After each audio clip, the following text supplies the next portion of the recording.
Hello everybody, Baldur's Gate 3 is so close to launching. It's next week when it comes out. We've been dealing with the early access for 3 years now, and I'm making this quick video to answer a question, or rather 2 questions. Should I even play it on the channel? And which class should I play? Those are the 2 questions we're seeking to answer in this video, and I'm going to go over a little bit of the game in case you just don't know what Baldur's Gate 3 is. Well, Baldur's Gate 3 is obviously the sequel to Baldur's Gate 1 and 2, which are classic games. They're amazing. Baldur's Gate 3, though, is made by Larian, which is the company that made Divinity and Divinity Original Sin 2 and stuff like that. Those games are fantastic, and they took kind of their success with those games, how they did them, and put it into Baldur's Gate 3 and just made an absolutely epic adventure. That is the way to describe it. If you've ever played a tabletop RPG like Dungeons & Dragons, which this is in the D&D world, you'll know exactly what this game is, because it is that. It is actually the best representation of playing a tabletop role-playing game in video game form that we have, period. And it is very, very good. But it's also a very long RPG. It could take upwards of 80 hours to complete this game.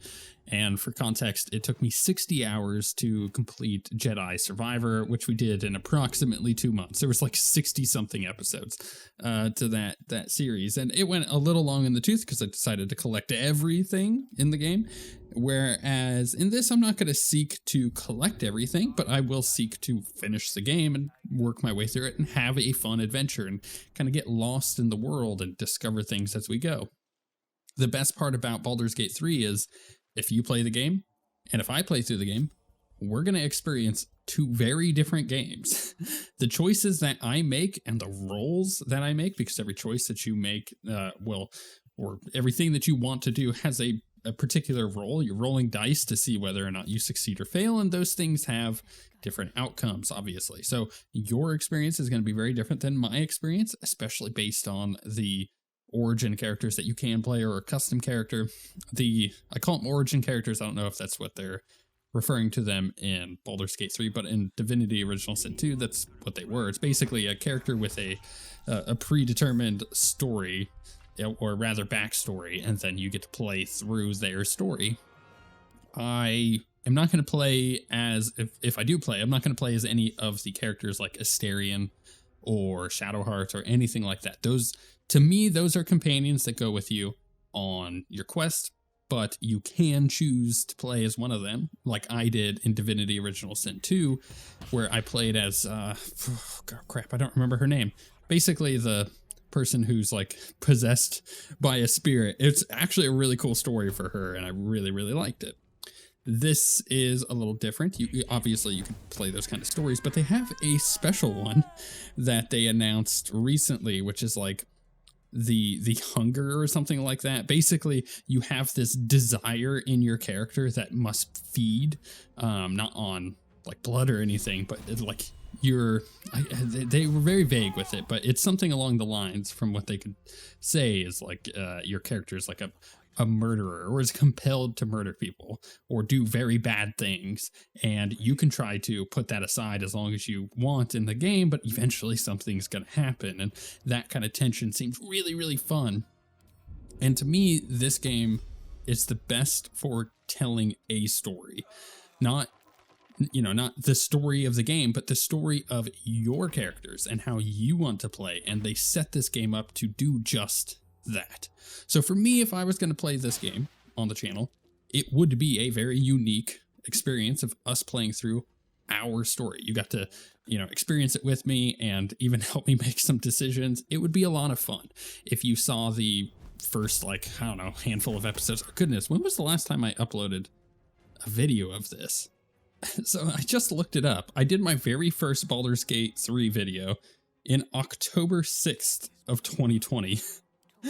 And then we did like 18 or 20 episodes of it. And then from then I just did news episodes of, the updates that would come out and like, oh, they added the barbarian, or they added the paladin, or they added the monk, or they added the bard and stuff like that.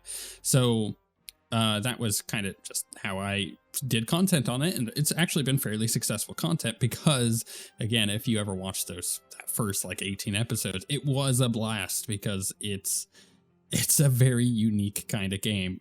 Random crazy stuff happens in this game that you can't predict, and that won't happen for other people just because of the way that the game works. And I love that kind of thing. I love that immersive and emergent storytelling that I can experience in a way different way than you can, and that's because of just of the mechanics of how it is basically a tabletop RPG in a video game form, and they've done a great job of keeping that kind of freedom that you normally have in a tabletop RPG. So here's the thing. I need to ask a question here, and I need the answer to both of my questions. Number one, should I play this on the channel? It will be a big investment.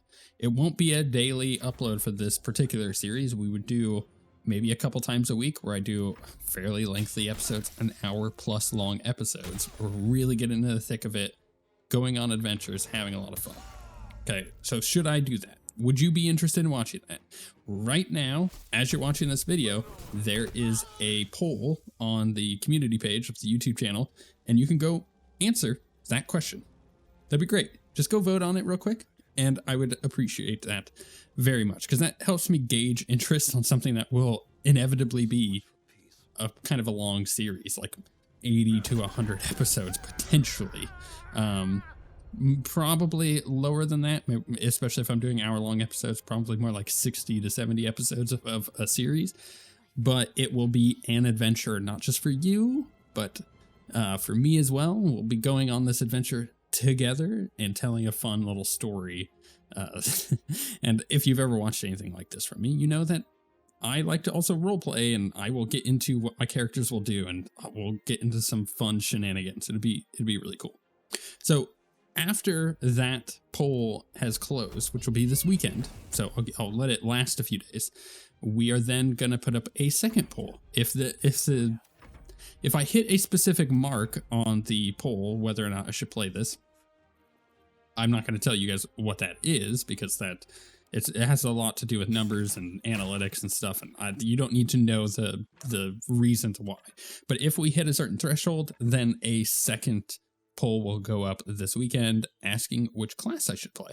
You have all the normal D&D classes. You've got paladins, druids, wizards, sorcerers, warlocks, barbarian, and bard. Like, there's a lot of really cool stuff. But I'm not entirely sure what I would want to play. I really like paladins, but I think in order to have fun, I might try something kind of crazy. So keep an eye out for that one, and I will let it be known whether or not we're going to do it or not. Either way, if we are going to do it, then the class poll will pop up, and if we're not going to do it, then you'll know for sure, because I will make a post or another video with that.